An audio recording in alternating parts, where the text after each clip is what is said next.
when I started working for myself, and even more recently, I'm a huge proponent of process.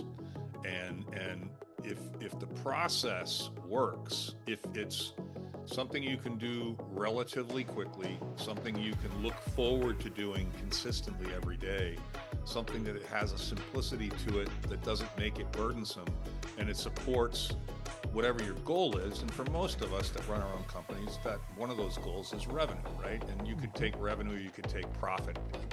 Six of one, half dozen of the other. Profit's more accurate, but they're both aspirational goals, right? So I get, first thing in the morning, I get up and I have a prayer ceremony.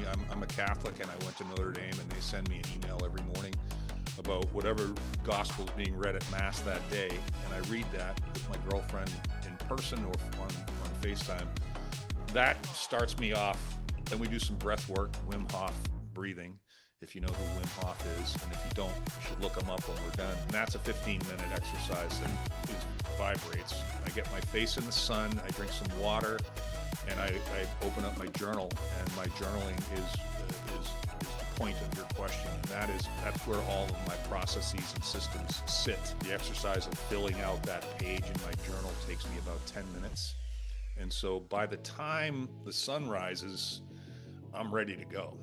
And I think all of that sits well into your concept of the musician, that, you got to play those chords over and over and over and over again.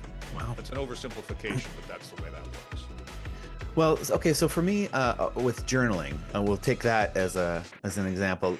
I've been an off and on journaler for 20 years.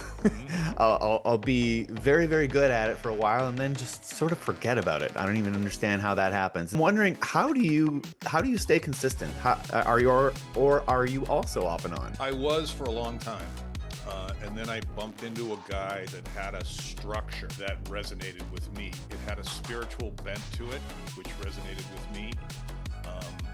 It was funny, I was wrestling with myself a couple years ago with the difference between prayer and meditation. And I had this little kind of pagan versus Catholic argument with myself. Like, if you're meditating, are you doing a disservice to God? Or like, it was really interesting. I was really struggling with the conversation.